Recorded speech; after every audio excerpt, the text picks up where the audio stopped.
ओम शांति। बाप दादा बोले, मीठे बच्चे, ये दादा है वंडरफुल पोस्ट ऑफिस। इनके द्वारा ही तुमको शिव बाबा के डायरेक्शंस मिलते हैं। प्रश्न: बाबा बच्चों को किस बात में खबरदार करते हैं और क्यों? उत्तर: बाबा कहते, बच्चे खबरदार रहो, माया की जास्ती चोट नहीं खाओ। अगर माया की चोट खाते रहेंगे तो प्राण निकल जाएंगे और पद मिल नहीं सकेगा। ईश्वर के पास जन्म लेकर फिर कोई माया की चोट से अगर मर जाए तो यह मौत सबसे खराब है। जब माया बच्चों से उल्टे काम कराती है तो बाबा को बहुत तरस पड़ता है, इसलिए खबरदार करते रहते हैं। अभी गीत: तुम्हारे बुलाने को जी चाहता है। ओम शांति। बाप को बुलाने का समय होता ही तब है जब मनुष्य मात्र दुखी होते हैं, क्योंकि विकारी बन जाते हैं। दुखी किससे होते हैं यह भी तमो प्रधान मनुष्य नहीं जानते हैं।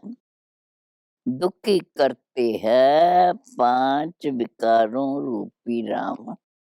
अच्छा, उसका राज कब तक चलता है? जरूर दुनिया के अंत तक राज चलेगा। अब कहेंगे रावण राज है। राम राज, रावण राज नाम तो मशहूर है। रावण राज को भारत में ही जानते हैं। देखने में आता है दुश्मन भी भारत का ही है।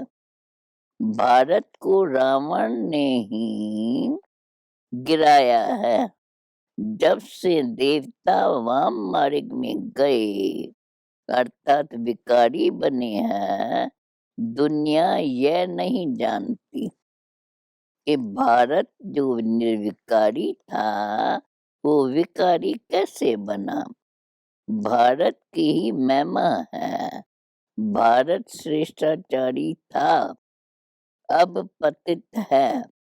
जब से पतित बनना शुरू किया तब से भगत पुजारी बने हैं।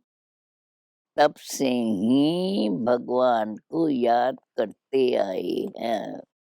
ये तो समझाया गया है कि कल्प के संगम युगे युगे बाप आते हैं। कल्प के 4 युग तो है, बाकी 5वें संगम युग का किसको भी पता नहीं है। परंतु बाप कहते हैं कल्प के संगम युगे बाप को आना ही है। उनको कल्याणकारी पुरुषोत्तम संगम युग कहते हैं, जबकि मनुष्य पतित से पावन होते हैं। कलयुग के बाद फिर सतयुग आता है। सतयुग के बाद फिर क्या होता है? त्रेता आता है। सूर्यवंशी लक्ष्मी नारायण का जो राज्य था वो फिर चंद्रवंशी बनते हैं। त्रेता में है राम राज, सतयुग में है लक्ष्मी नारायण का राज। लक्ष्मी नारायण के बाद राम सीता का राज आता है। सतयुग त्रेता जरूर बीच में संगम होगा। फिर उनके बाद इब्राहिम आता है, वो है उस तरफ, उनका यहाँ तैलक नहीं। द्वापर में फिर बहुत ही होते हैं, इस्लामी, बूदी, फिर क्रिश्चन आदि। क्रिश्चन धर्म स्थापन हुए 2000 वर्ष हुए। कोई कोई थोड़ा बहुत हिसाब निकालते हैं। अब संगम के बाद सतयुग में जाना होता है। यह हिस्ट्री ज्योग्राफी बुद्धि में होनी चाहिए। गाया भी जाता है, ऊंचे ते ऊंचा भगवान, उनको ही त्वमेव माताश्च पिता कहा जाता है। ये है ऊंचे ते ऊंचे भगवान की महिमा। तुम माता पिता किसको कहते, ये कोई नहीं जानते। आजकल तो कोई भी मूर्ति के आगे जाकर कहते हैं तुम माता पिता। अब माता पिता किसको कहें? क्या लक्ष्मी नारायण को, ब्रह्मा सरस्वती को, शंकर पार्वती को? यह भी जोड़ा दिखाते हैं। तो माता पिता किसको कहना चाहिए? यदि परमात्मा फादर है तो जरूर मदर भी चाहिए। यह जानते नहीं तो माता किसको कहा जाए? इसको गुह्य बातें कहा जाता है। क्रिएटर है तो फिर फीमेल भी चाहिए। महिमा तो एक की करेंगे ना। ऐसे नहीं कभी ब्रह्मा की करेंगे, कभी विष्णु की करेंगे, कभी शंकर की नहीं। महिमा एक की ही करते हैं। गाते भी है कि पतित पावन आओ, जो जरूर अंत में ही आएंगे। युगे युगे क्यों आएंगे, पतित होते ही है अंत में। पतितों को पावन बनाने वाला बाप, उनको जरूर पतित दुनिया में आना पड़े, तब तो आकर पावन बनाएंगे। वहां बैठ थोड़ी बनाएंगे। सतयुग है पावन दुनिया, कलयुग है पतित दुनिया। पुरानी दुनिया को नया बनाना बाप का ही काम है। नई दुनिया की स्थापना और पुरानी दुनिया का विनाश। ब्रह्मा द्वारा स्थापना किसकी कराते हैं? विष्णुपुरी की। ब्रह्मा और ब्राह्मणों द्वारा स्थापना होती है। ब्राह्मणों द्वारा यज्ञ रचा जाता है तो ब्राह्मणों को ही जरूर पढ़ाते होंगे ना। तुम लिखते हो बाबा ब्रह्मा और ब्रह्मा मुखवंशावली ब्राह्मणों को राजयोग की पढ़ाई पढ़ाते हैं। उसमें सरस्वती भी आ गई। यह ब्राह्मणों का कुल वंडरफुल है। भाई बहन कभी शादी कर न सके, जब कोई आते हैं तो हम उनको परिचय देते हैं कि परम पिता परमात्मा से तुम्हारा क्या संबंध है। पिता तो कहते ही है तो वह हुआ बाप, वो दादा। वर्षा मिलता है उनसे, जो ज्ञान का सागर बेहद का बाप है। देते हैं ब्रह्मा द्वारा। यह ईश्वरी गोद है, फिर मिलती है दैवी गोद। यह भी समझाना सहज है। 4 युगों का हिसाब भी बरोबर है। पावन से पतित भी बनना है। 16 कला से 14 कला, फिर 12 कला में आना है। तुम्हें पहले पहले सबको बाप का परिचय देना है। बाबा से नया कोई मिले तो कुछ समझ न सके, क्योंकि यह वंडर है। बाप दादा कंबाइंड है। बच्चों को भी घड़ी घड़ी भूल जाता है हम किससे बात करते हैं। बुद्धि में शिव बाबा ही याद आना चाहिए। हम शिव बाबा के पास जाते हैं। तुम इस बाबा को क्यों याद करते हो? शिव बाबा को याद करने से तुम्हारे विक्रम विनाश होंगे। समझो, फोटो निकालते हैं तो भी बुद्धि शिव बाबा की तरफ रहे कि यह बाप दादा दोनों है। शिव बाबा है तब तो यह दादा भी है। बाप दादा के साथ फोटो निकालते हैं। शिव बाबा के पास इस दादा द्वारा मिलने आते हैं। यह हो गई पोस्ट ऑफिस। इन द्वारा शिव बाबा के डायरेक्शंस लेने हैं। यह बड़ी वंडरफुल बात है। भगवान को आना है तब जब दुनिया पुरानी होती है। द्वापर से लेकर दुनिया पतित होना शुरू होती है। अंत में सारी दुनिया पतित हो जाती है। चित्रों पर समझाना है। सत्युग त्रेता को स्वर्ग पैराडाइज कहा जाता है। नई दुनिया सदैव तो नहीं होंगी। दुनिया जब आदि पूरी होती है तो उनको पुरानी कहा जाता है।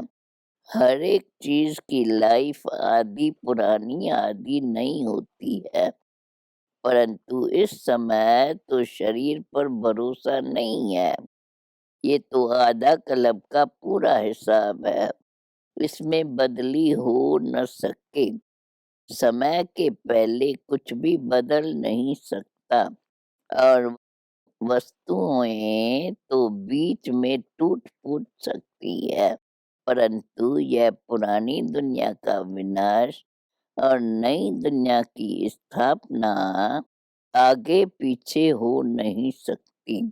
मकान तो कोई समय टूट सकता है, ठिकाना नहीं है। ये चक्कर तो अनादि अविनाशी है। अपने टाइम पर चलना है। पुरानी दुनिया की पूरी एक्यूरेट लाइफ है। आधा कल्प रामराज, आधा कल्प रावण राज। जास्ती हो नहीं सकता। तुम बच्चों के बुद्धि में अब सारी त्रिलोकी आ गई है। तुम त्रिलोकी के मालिक द्वारा नॉलेज ले रहे हो। तुम्हारा मर्तबा इस समय बहुत ऊंचा है। इस समय तुम त्रिलोकी के नाथ हो, क्योंकि तुम तीनों लोकों के ज्ञान को जानते हो। साक्षात्कार करते हो मूल वतन, सूक्ष्म वतन और स्थूल वतन। बच्चों के बुद्धि में पूरी पहचान है। बाबा त्रिलोकी के नाथ तीनों लोकों को जानने वाला है। तुमको नॉलेज देते हैं तो हम भी मास्टर त्रिलोकीनाथ ठहरे। जो ज्ञान बाबा में है वह अब तुम्हारे में भी है। नंबरवार पुरुषार्थ अनुसार फिर सत्युग में तो विश्व के मालिक बनेंगे। वहां तुमको त्रिलोकी के नाथ नहीं कहेंगे। लक्ष्मी नारायण को त्रिलोकी का ज्ञान नहीं रहता है। सृष्टि चक्र का ज्ञान नहीं रहता है। तुम नॉलेजफुल गॉड के बच्चे हो। उसने पढ़ाए तुमको आप समान बनाया है। तुम जानते हो हम फिर विष्णुपुरी के मालिक बनेंगे। इस समय जो कुछ पास्ट हो गया है वह नॉलेज भी तुम्हारे पास है। मनुष्यों को हद की हिस्ट्री जोग्राफी का मालूम है। तुमको बेहद की हिस्ट्री जोग्राफी बुद्धि में है। उन्हों को बाहुबल की लड़ाई का मालूम है। योग बल की लड़ाई का किसको पता भी नहीं है। तुम जानते हो योग बल से हम विश्व के मालिक बनते हैं। सिखलाने वाला है बाप जो त्रिलोकी का नाथ है। इस समय तुम्हारा मर्तबा बहुत ऊंच है। तुम नॉलेजफुल बाप के बच्चे मास्टर नॉलेजफुल हो। यह भी तुम जानते हो कि वह ज्ञान का सागर आनंद का सागर किस प्रकार है। उसको कहते हैं सत्य चित आनंद स्वरूप। इस समय आनंद को तुम फील करते हो क्योंकि तुम बहुत दुखी थे। तुम भेंट कर सकते हो सुख और दुख की। वह लक्ष्मी नारायण तो इन बातों को नहीं जानते। वह तो सिर्फ बादशाही करते हैं। वह है उनकी प्रालब्ध। तुम भी जाकर स्वर्ग में राज करेंगे। वहां बहुत अच्छे महल बनाएंगे।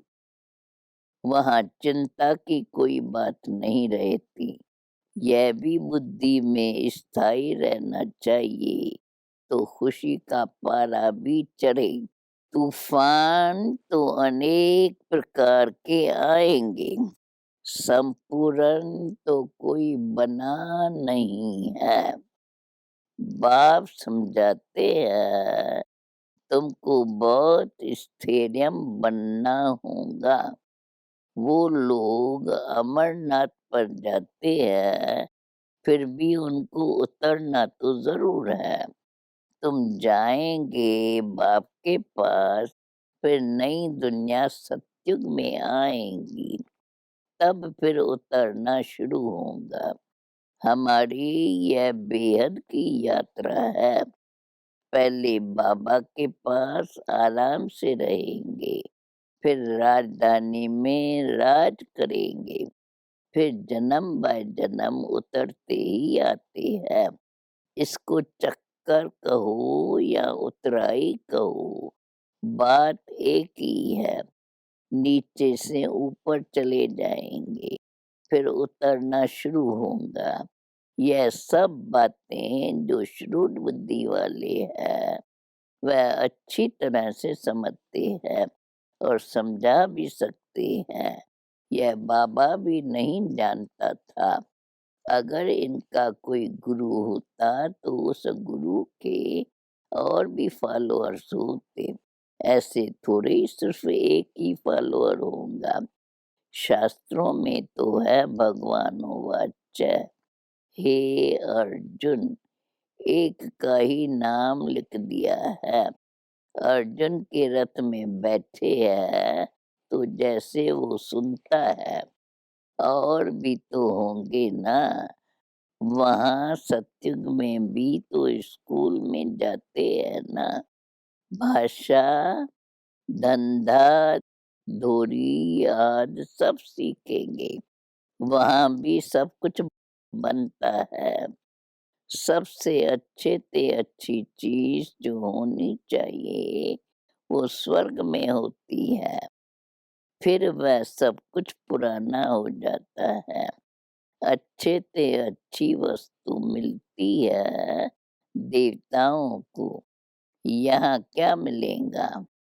महसूस करते हो कि नई दुनिया में सब कुछ नया मिलेगा। ये सब बातें समझकर फिर मनुष्यों को समझानी है। अभी हम संगम पर है। हमारे लिए अब दुनिया बदल रही है। ड्रामा अनुसार मैं फिर आया हूँ तुमको पतित से पावन देवी देवता बनाने। यह चक्कर फिरता है। प्रजापिता ब्रह्मा द्वारा जरूर ब्राह्मण ही रचे होंगे। ब्राह्मणों द्वारा यज्ञ रचा है। ब्राह्मण सो देवता बनेंगे। इसलिए विराट रूप का चित्र भी जरूर है जिससे सिद्ध होता है ब्रह्मा मुख वंशावली ब्रह्मा बनेंगे, वृद्धि होती जाएंगी, देवता सुक्षत्री वैश्य शूद्र बनेंगे। ये संगम युग नामी ग्रामी है। आत्मा परमात्मा अलग रहे बहुकाल, चढ़ती कला फिर उतरती कला, यह भी समझाना है। पहले ईश्वरीय औलाद, फिर देवताई औलाद, फिर थोड़ा थोड़ा कम होता जाता है। तुम पूछ सकते हो कि दुख हरता सुख करता किसको कहते हो? जरूर कहेंगे परम पिता परमात्मा को। जब दुनिया का दुख मिट जाएगा तो विष्णुपुरी बन जाएंगी। ब्राह्मणों के दुख मिट जाते हैं, सुख मिल जाते हैं। ये है सेकंड की बात। लौकिक बाप के गोद से निकल परलौकिक बाप के गोद में आ गए। ये है खुशी की बात। ये सबसे बड़ा इम्तिहान है। राजाओं का राजा बनते हैं। राजयोग परमपिता परमात्मा के सिवाय कोई सिखला न सके। यह चित्र बहुत अच्छे है। माया चलते चलते बच्चों से भी कभी कभी उल्टा काम करा देती है। बाबा को तो तरस पड़ता है, फिर समझाते हैं खबरदार रहो, जास्ती चोट नहीं खाओ, नहीं तो पद नहीं पाएंगे। माया तो बहुत जोर से थप्पड़ लगाती है, जो प्राण ही निकल जाते हैं। मर गया फिर जन्मदिन मना नहीं सकेंगे। कहेंगे बच्चा मर गया, ईश्वर के पास जन्म ले फिर मर जाए, यह मौत सबसे खराब है। कोई बात राइट नहीं लिखते तो छोड़ दो, संशय पड़ता है तो नहीं देखो। बाबा कहते हैं मन मना भव, मुझे याद करो और स्वदर्शन चक्र पढ़ाओ। समझा? अच्छा। मीठे मीठे सिकिलदे बच्चों प्रेत, मात पिता बाप दादा का याद प्यार और गुड मॉर्निंग। रूहानी बाप की रूहानी बच्चों को नमस्ते। अभी फिर धारणा के लिए मुख्य सार। बाप समान मास्टर नॉलेजफुल बनना है। ज्ञान का स्मरण कर अपार खुशी में रहना है। आनंद का अनुभव करना है। दूसरी बात, अनेक प्रकार के तूफान में रहते स्वयं को स्थैर्य बनाना है। माया की चोट से बचने के लिए बहुत बहुत खबरदार रहना है। वरदान, दिव्य गुणों रूपी प्रभु प्रसाद खाने और खिलाने वाले संगम युगी फरिश्ता सो देवता भव। दिव्य गुण सबसे श्रेष्ठ प्रभु प्रसाद है। इस प्रसाद को खूब बांटो। जैसे एक दो में स्नेह की निशानी स्थूल टोली खिलाते हो, ऐसे ये गुणों की टोली खिलाओ। जिस आत्मा को जिस शक्ति की आवश्यकता है, उसे अपनी मनसा अर्थात शुद्ध वृत्ति वाइब्रेशन द्वारा शक्तियों का दान दो और कर्म द्वारा गुण मूर्त बन गुण धारण करने में सहयोग दो। तो इसी विधि से संगम युग का जो लक्ष्य है, फरिश्ता सु देवता, यह सहज सर्व में प्रत्यक्ष दिखाई देगा। अब स्लोगन है, सदा उमंग उत्साह में रहना, यही ब्राह्मण जीवन का श्वास है। लवलीन स्थिति का अनुभव करो। परमात्म प्यार के अनुभव में सहज योगी बन उड़ते रहो। परमात्म प्यार उड़ाने का साधन है। उड़ने वाले कभी धरनी के आकर्षण में आ नहीं सकते। माया का कितना भी आकर्षित रूप हो, लेकिन वह आकर्षण उड़ती कला वालों के पास पहुंच नहीं सकती। ओम शांति।